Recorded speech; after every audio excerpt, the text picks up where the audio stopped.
All right, welcome back to Correctional Officer Stories with Steve. As always, I'm your host. I've been absent for probably a little bit over a month, but here I am. I'm back. I've kind of just laid low for the last month.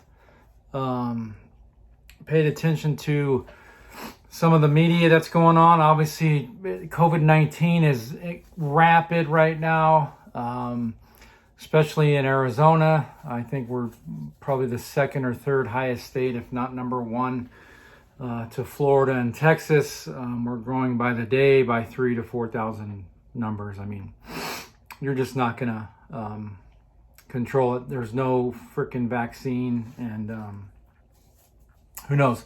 Everybody has their own opinion on COVID, what it is, where it's from. I'm not even going to get into it. What I am going to get into, though, is what's going on with law enforcement right now. In my eyes, and I know I'm going to probably get a lot of hate and discontent and negative feedback for this, and this is really unrelated to corrections, but being in law enforcement and being on the other side of that use of force and trying to control a use of force, meaning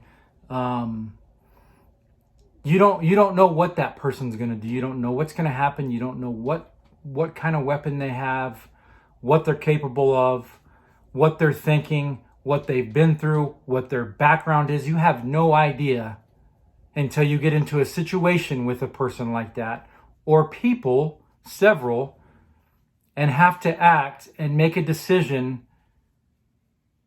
to take somebody's life, to take somebody down. Who knows, right? But we got all these bystanders. I don't even know if I said that right. Anyway, you know what I mean. All these citizens that want to comment and say what they would do in a use of force situation, especially if it turned deadly, right? They would just use their psychological presence the whole time and verbal judo to knock that use of force incident down. Well, let me tell you, I've been in several use of force in my career, several.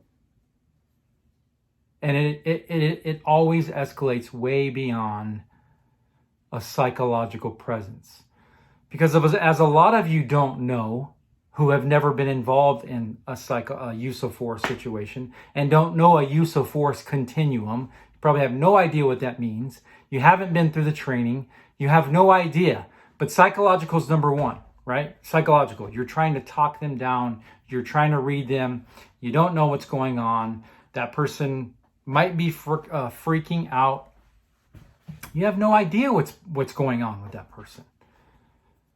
And especially right now on the streets, you have no idea whether that person has a weapon, what they're capable of, what they're going to do. And it's just driving me crazy that we're getting all this social media and partial clips of a full incident, and all you're seeing is the negative part that happened in the incident. You have no idea what led up to the incident happening. Not a clue. You have no idea. You have no idea what this person or the several people committed, what crimes they've committed, what their past history is, if they're felons, what they've done, if they've got misdemeanors. Who knows what they've done, right? Nobody knows. Nobody knows. All they know is the shit that they see behind somebody's whipping their phone out, taking a video, and screaming at law enforcement while they're trying to get a use of force situation under control. That's all they see. What happened to interfering with law enforcement? That's obviously now gone, right? That's all gone. So you can be right up in the mix of a deadly force. Somebody's got a weapon and you've got tons of innocent bystanders standing around filming it. And they're just all they put up on Facebook and Instagram and all these social medias are just clips of of what happened, not the full story. You don't know the history of the person. That person could have been a freaking murderer, a rapist, a child molester, a freaking drug addict. Who knows? Been in a domestic violence situation. Who knows what goes on?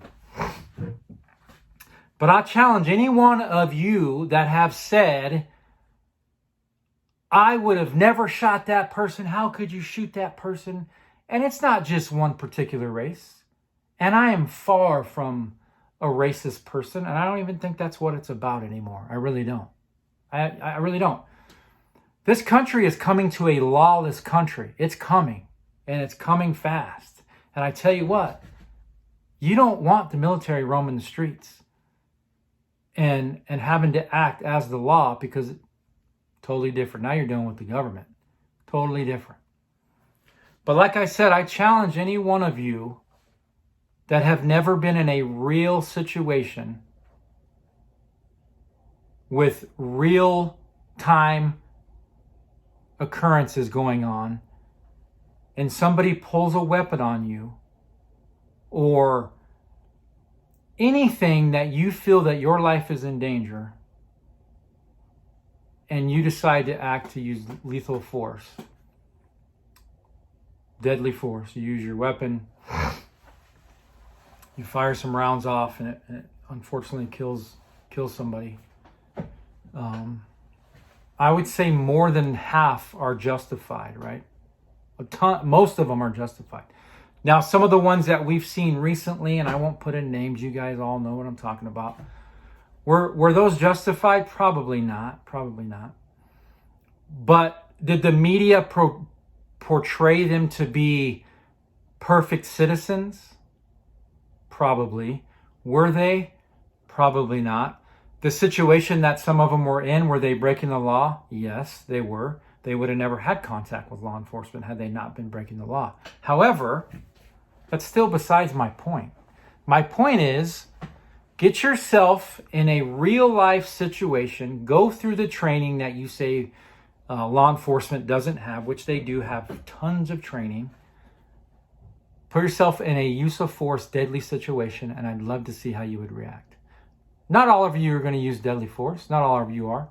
But if you have a gun pointed at you,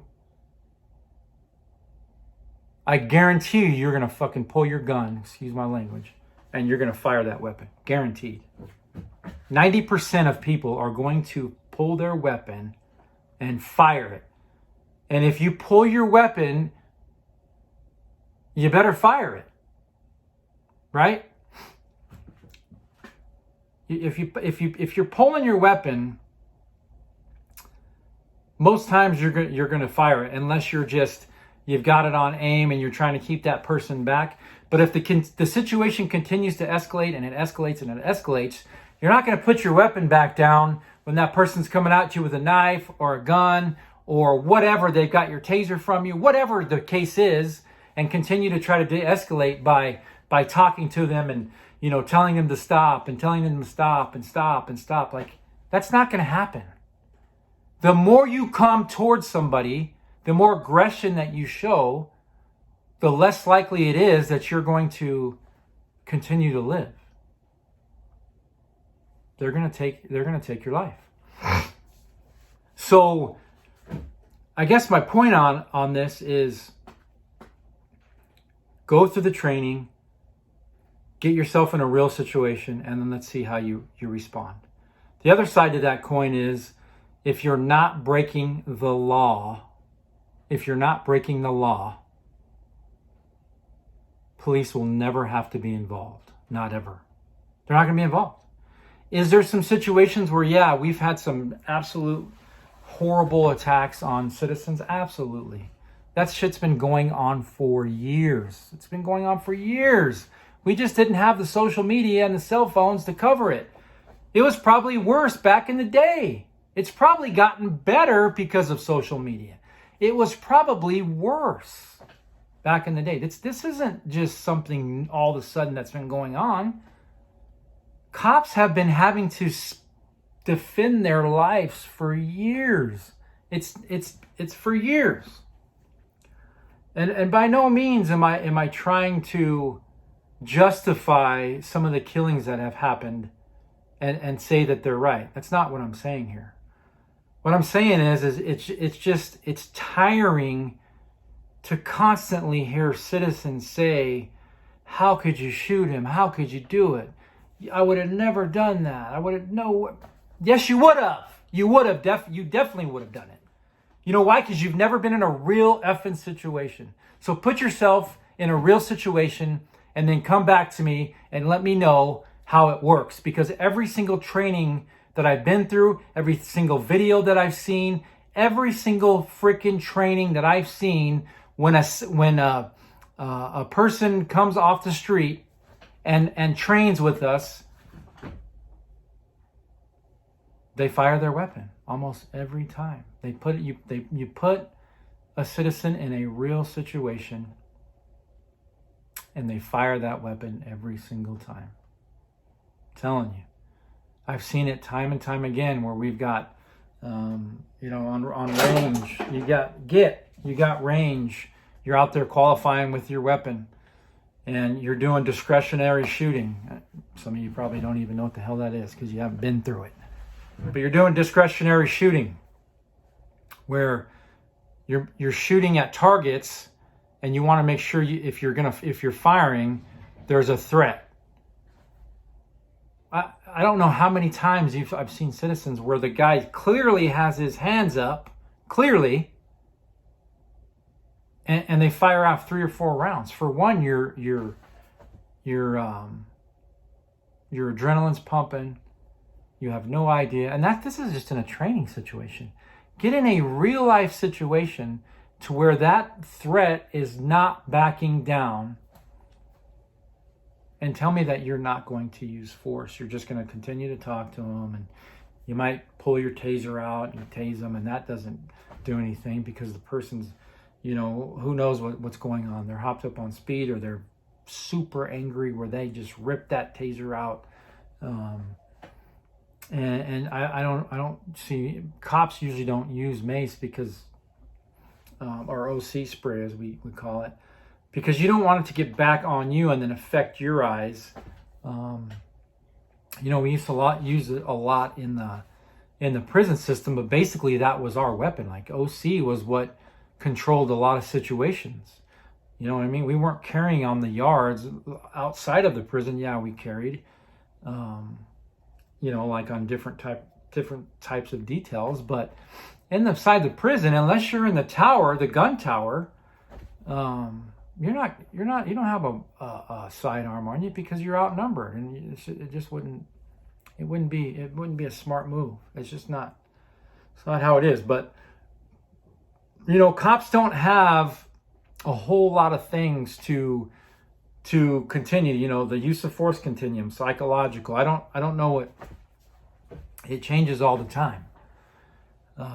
Where it's psychological, then you might go to your spray, or you might go to hands-on and then spray and then taser and then deadly force. But in the street, you can jump to deadly force right now. You don't even have to use that use of force continuum. You can go to deadly force right now. Done. If your life is in jeopardy and that's how you feel and they're coming out with your weapon, boom, it's lethal force. We just had an incident in Phoenix where I was actually angry because here I am on social media and I got to get myself off it. I'm watching, and all I seen was the clips. I see you see the people filming it, and they're screaming, "He's asleep! He's asleep! Don't shoot! Don't shoot! Don't shoot! Don't shoot!" And they fire their weapons, and even I was pissed until I really got the full story, and then I remembered, why am I mad? I'm the one saying all the time, get the full facts before you get pissed off at a situation. Know what's going on. This person that they shot and killed had just stabbed somebody. The 911 caller, he had just stabbed, I don't know, a week ago, June 30th. That's a week ago.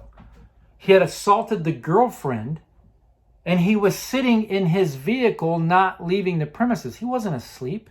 He was sitting there with a gun in his hand as the cops talked to him for 10 minutes, trying to get him out, using their psychological presence. And he kept saying, shoot me, shoot me, shoot me, which is effing ridiculous. So when he finally rolled the windows up and he raised that weapon at the police and they told him to drop it several times, what do you think is going to happen? Are they going to wait for him to shoot? No, they're going to fire their weapons, and that's what they did. They're going to they're going to discharge their service weapon. They're going to make that situation safe. You see him pull the gun out of the driver's side window. They pull the person out of the vehicle. They start life-saving measures because that's what needs to be done until fire gets there. But I don't know. And I might be rambling, and I probably am. I'm aggravated over this. And like I said, I'm not a racist in any means. I'm not, like I said, I don't even think it's about a race anymore, because it's all races. All races are constantly in trouble. With law enforcement. It's not just one race. It's all. But we got to get it together, people, because we're going to become a lawless country. And at least the United States, and the military is going to be enacted like a martial law. And then what? You're going to be in your freaking house with street lights on, like you were when you were a kid. They're going to be rolling through the streets with tanks, and you step out of line and they're going to put you right back in there with your AR-15. So all this shit that we're going through, think about it. Really think about it. And let's talk. I don't even know if I'm going to keep the comments on for this one, because I really don't want to hear it. I know I'm going to get a lot of hate, and I might get some positive feedback. I get a lot of positive feedback. I haven't been on for a while. But this one bothers me to the core, because I've been there, and I've been in a lot of use of force situations. And I know that you would act the same, almost 90% of you. So that's it, y'all. I appreciate you tuning in. I haven't decided whether I'm going to keep the comments on or not. I probably will. Thanks for tuning in, Goon Squad. Listen, you guys have stayed faithful. I appreciate it. I really do. I'll be kicking out some more videos here soon. All right, y'all. Have a good night. Peace.